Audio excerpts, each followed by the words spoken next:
Yes, honey. Yes. Look at that. Look at that goodness.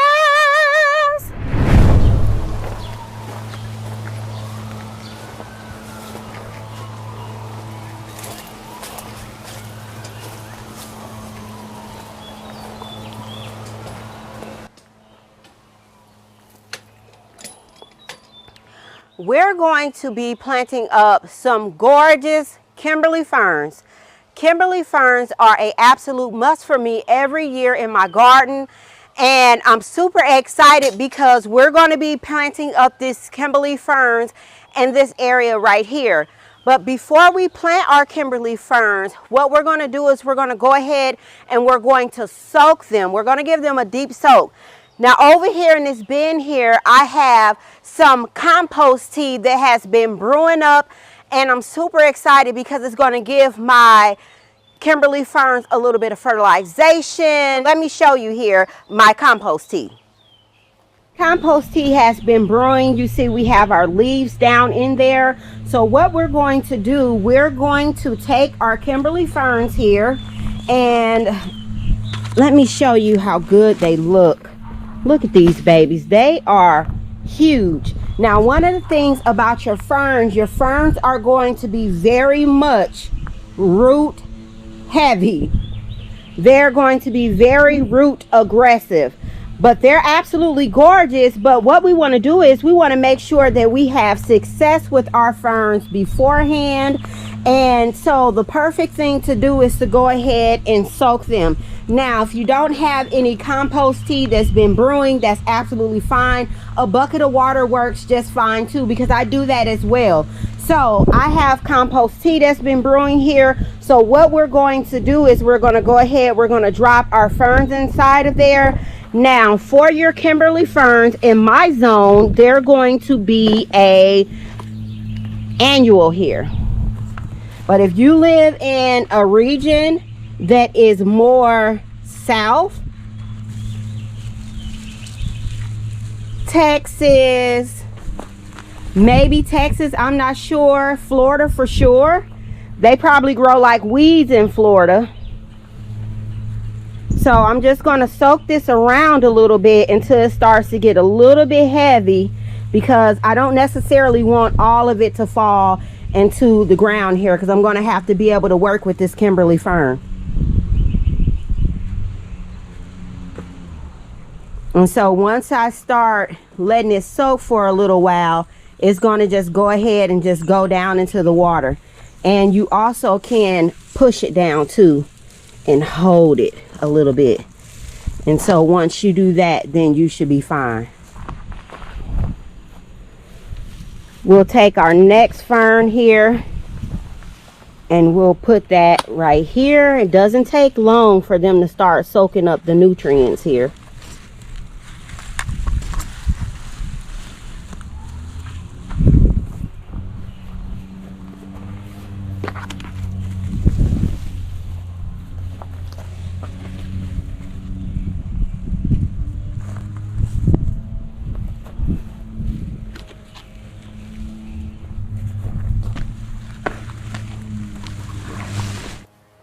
Now, while my Kimberly ferns soak up the moisture here, because it is going to take a little while for them, I'm going to give them maybe about a 30-minute bath inside of this container here, maybe a little bit longer. It just all depends on how long it takes me to complete the next task that we're going to be doing.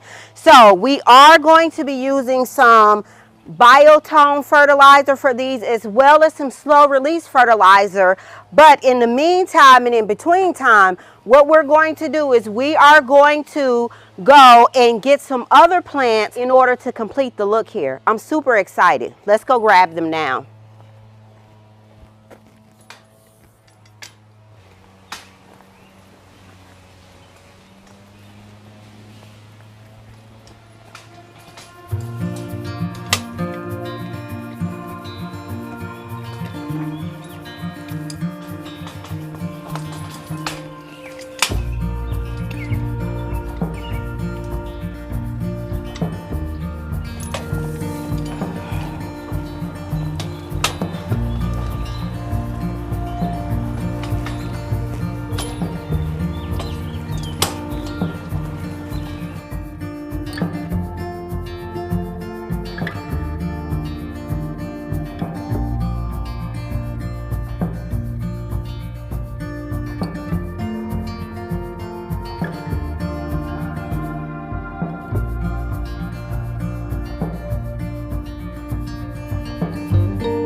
Oh.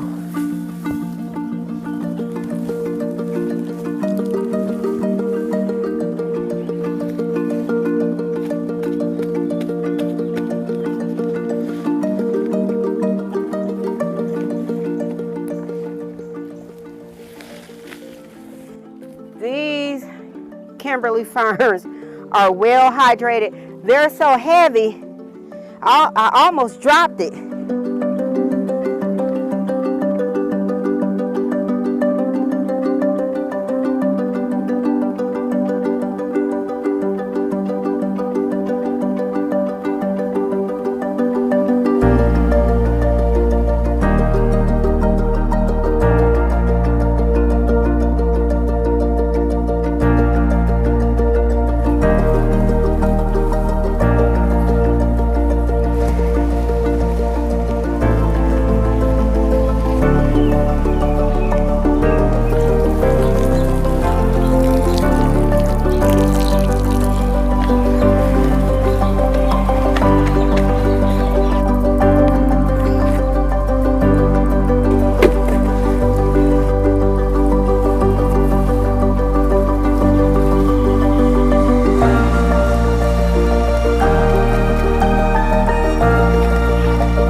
I absolutely love it.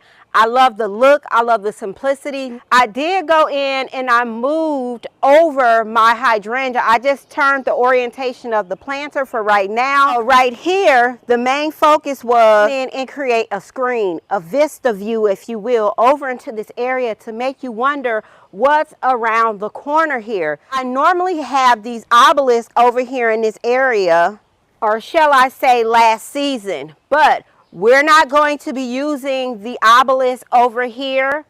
They're one of our frequents that you all just see our robin fly out of that tree.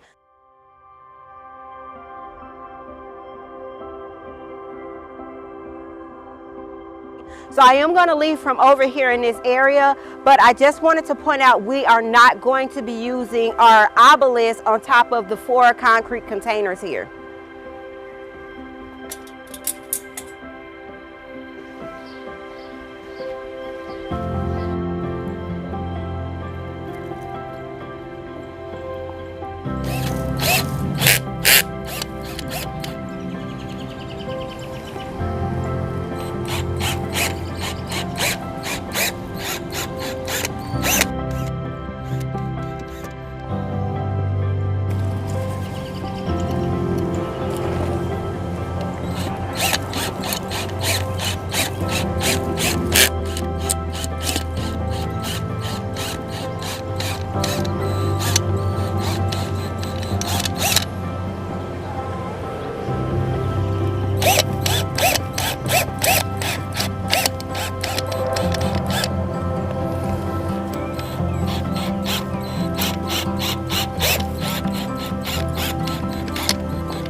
Are a lot of items that we're going to get done and start checking off of our list. First thing, we are going to be planting up some beautiful verbena. Now, initially in my front garden bed over here in my bump out, I wanted to plant the Superbena Tierra Blue, but unfortunately my plants got stolen. I have not been able to find any more Tierra Blue. Several of the different garden centers have been saying that they have sold out of the Tierra Blue, and a lot of people have been saying, hey, we want the flowers that Garden Queen planted up in her video. So to my surprise, when I came into the garden center looking for them, so many of the staff was telling me like, hey, everybody's coming in here asking for the Superbena Tierra Blue that Garden Queen has. And actually pull up a video showing my face. So I'm super excited, and thank you all for the support. I totally appreciate it. But we're going to pivot a little bit, and we're going to be planting up a Superbena. So let's get in, let's look at these beauties, and then we'll get them planted. Okay, so we're going to be planting up Superbena Cobalt, and it's full to part sun, and it grows 6 to 12 inches tall. It's a short grower, so it's going to be perfect for what we're using it for. And you want to space it about 10, that's fine. It's an annual except for 8A to 11B. Hardy to 30 degrees Fahrenheit, so that's going to be a great one that's going to take us into fall. You want to fertilize on a regular basis, which we'll be going in and fertilizing this. I'll make sure to take you all along with me, show you how we fertilize. Now, when we pop these beauties inside of the ground, we are going to use some slow release fertilizer inside of each hole, which is going to cover us in the event that we forget to fertilize. So we'll still have that good growth. Normal water, light, again, is full to part sun, and fall interest. You don't have to deadhead it. It's heat tolerant. You can use it in the container or in the landscape, and we're going to be using this in the landscape, and the care is easy. So with your proven winners plants, a lot of their annuals are going to be very easy. So if you are a beginner gardener, your proven winners plants, you're not going to have to do a lot of maintenance and deadheading on them. So just look at the tag, and it'll tell you what the care specifications is. So right here we have that it's an easy care option. So we're going to go ahead and pop these babies in. Right over here I have my slow release fertilizer already over here. I have my hose dug. This is my slow release fertilizer, and I already have my hose dug here. I went ahead and I popped out the Tierra Blue. Now I know you see a lot of these droppings here. These come from my neighbor's birch tree, so it just comes with the territory. Once we get these planted up and the tree stops dropping down these droppings, then we'll go ahead and put a nice layer of mulch in here. But for each one, let me get my gloves on because we're going to be dealing with some fertilizer here.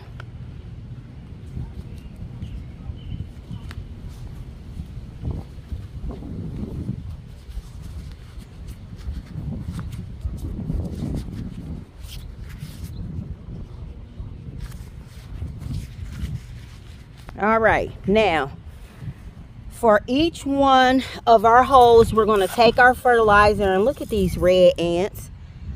We're going to put a little bit of fertilizer inside of each one, down inside of the hole. Sure to link some of the fertilizers that I use in the description box.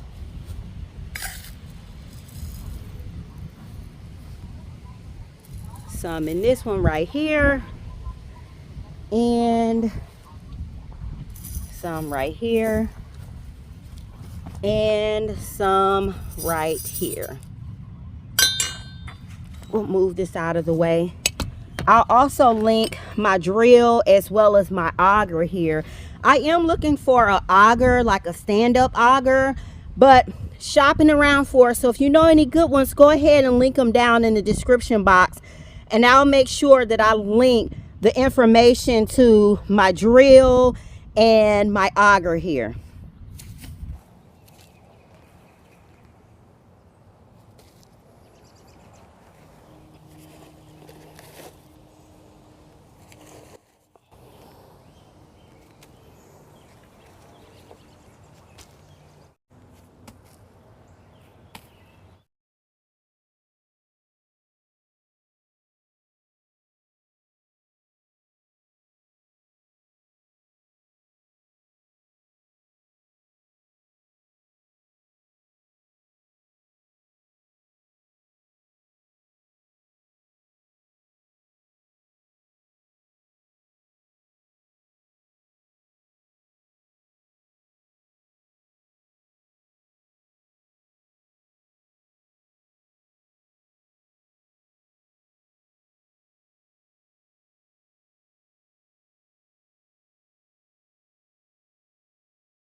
Now that did not take long at all. Let's grab our trash here, our plant cans. You know, your proven winners or any type of plant cans, you guys can recycle those and it keeps them out of the landfill. But I totally love these two colors together. Look at that. Look at how angelic that looks. Now, I will say with your geraniums are going to require a little bit of care, and I don't have that many. So what I'll do is I'll pop out when I'm doing my daily walkthroughs, and I'll come in and I'll go ahead and I will just break off the stem here. It breaks away very easy. So if you go down into the undercarriage of the plant, this is where you want to break it off at, just like that. That's how you get that beautiful bloom. And the more you go in and take off these dead or your unattractive blooms here, the more the geranium is going to produce. And remember, we do have fertilizer that's on our geraniums here, so it's going to help push out. So yes, I have a lot of buds up underneath here, but once the weather heats up, we're going to get even blooming here. So we're not quite as hot as we need to be here. So what I'll do is I'll go ahead and scan through, and I'll go ahead. Now you can come in and take that off, but to me it's not worth it. So I'll go ahead and pinch that off. So we're still left with a good show here. Any more? So like this one could say, okay, it's the only bloom here, but for me it's pretty much bloomed out. So I'll go ahead and I'll take this out. But if you look up underneath here, look at how many buds we had up underneath here. But we're going to go ahead and just pull it. And again, once the weather heats up, you'll see. Let's go get a bucket. We got our bucket here. So we'll just go ahead, take our blooms. And that way I don't have to come back to this area for this week. It's supposed to rain, so I don't have to worry about coming out and watering. We have not turned on our drip yet because we get a lot of rain in the St. Louis region in the springtime. So I'll go ahead, I'll pop this off, and I'll pop this one off right here. I feel like it makes for a better looking plant, and I'll shake off any excess dirt. Oh, one back there, I almost missed it.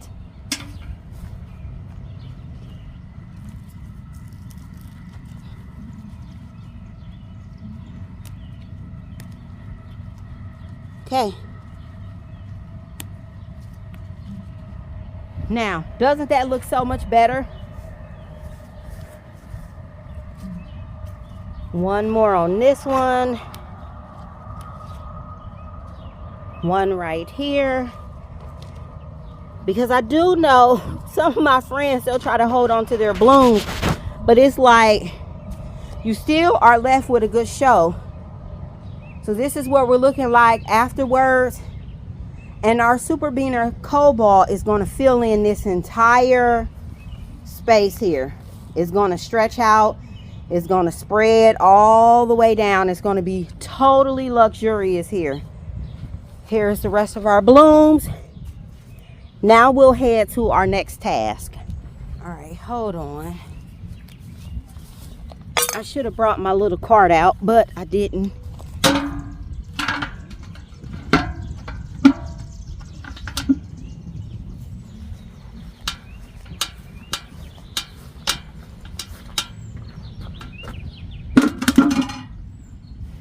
Let's grab this up.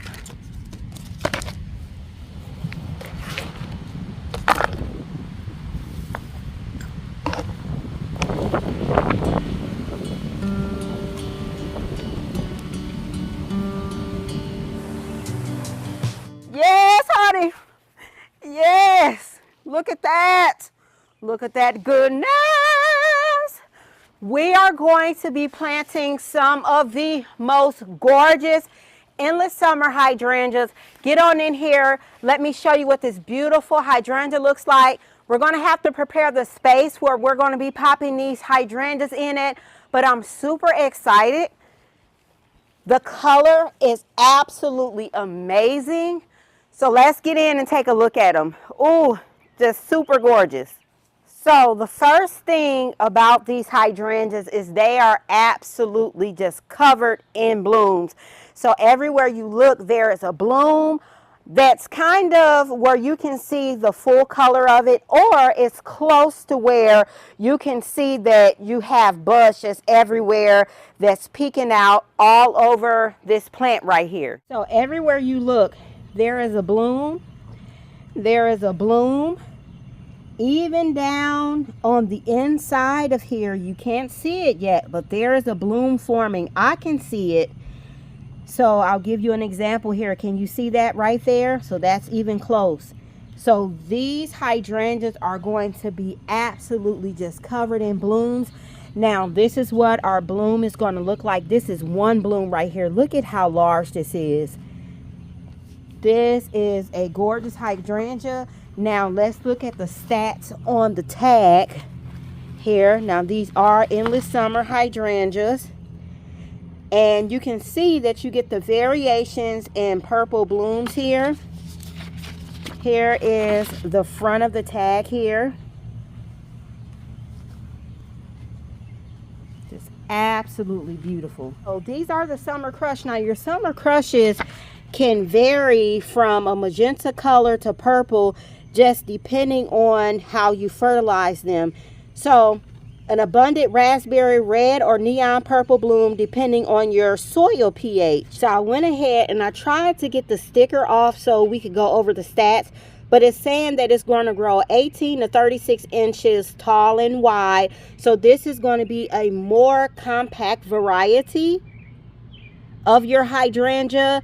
Hardiness zone is not showing, but I believe it's probably hardy down to zones 4 to 9. One of the things that I like best about these hydrangeas here, that in the event that you get a late freeze, a late frost, your hydrangea, the newer varieties, are going to be reblooming. So you'll still get a beautiful show. It'll just be a little bit later, but you'll still be able to get a show here. So let's go ahead, prep the area. Let me show you the rest of the plants that we're putting in this area. But before we can take them back there, we're going to have to do a little bit of work.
I've started to dig out holes. So I have a hole here, one right there, one right there, one here, and then one back at the fence. And actually what we might do is I might go ahead and transition and go back further along the fence line. Actually, no, because I know what I wanted to do, so I'm going to take that back. And what I mean by that is I have all of this planting space right here where I can come in and just start to curate another area of my garden, and I'm super excited about the opportunity.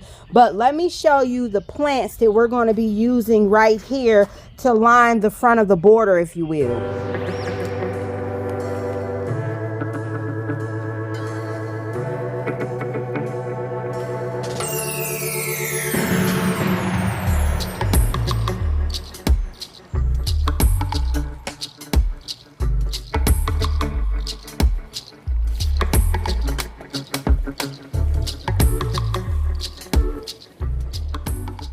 This is the area that I want to work on now and get this area planted up. So I have a bunch of hostas that were gifted to me by my neighbor, and these are some pretty nice clumps. Actually, we look at the bottom of this, like, look how big this clump is. So you could go in and further divide these up even more. I'm just not interested in doing them because I want these clumps to get large and mature extremely fast. We do have some smaller ones like this one right here. So this is a smaller clump, but it's still a nice clump.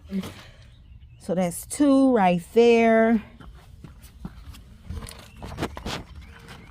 3.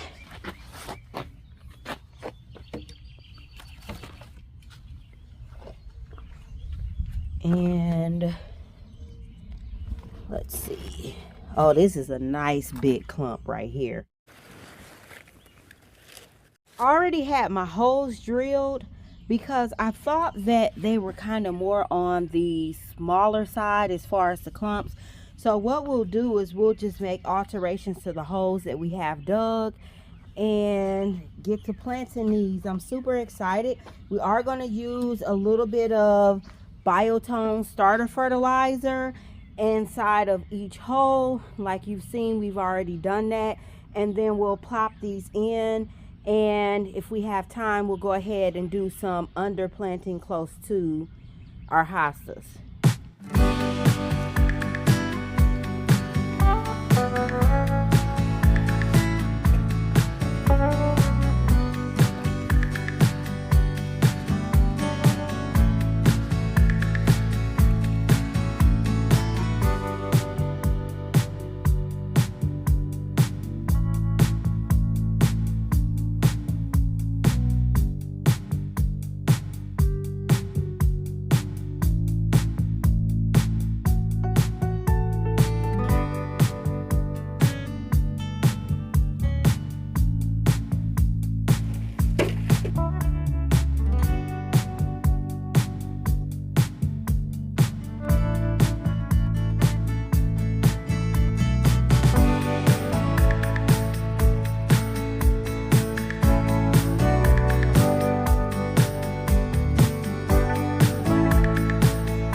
So I did go ahead, I popped one of the hostas right here. I wanted to add more, it just didn't work out that way. Considering that these hydrangeas are going to get 36 by 36, I probably more than likely will not pop any more hostas inside of here, but I'm okay with this one hosta being right here, and it can just take up this whole entire area just as it sees fit. I'm absolutely fine with that. You see how good our hydrangea was looking before we planted them up, but your hydrangeas, after you plant them up, they are going to be more wilted. I do like to plant them in the dormant phase, but I'm okay with planting them in this phase too. I would prefer to plant them where they're looking like this, but if I can't get to them at that time, then that's okay too. I want to get these containers cleared out. These were the containers that we used for the wedding. Now we do have some remnants left over, but what we're going to do is we're just going to take this water that we have here and just pour it right in the flower bed, because it is some soil still left inside of here. And then we'll get all of this cleaned up and spray down, pull whatever remnants of weeds that we have right here in this area, and then that way we have at least these plants as well as these jars moved from the front, so it doesn't give someone an opportunity to come and want to steal something else from off of my property.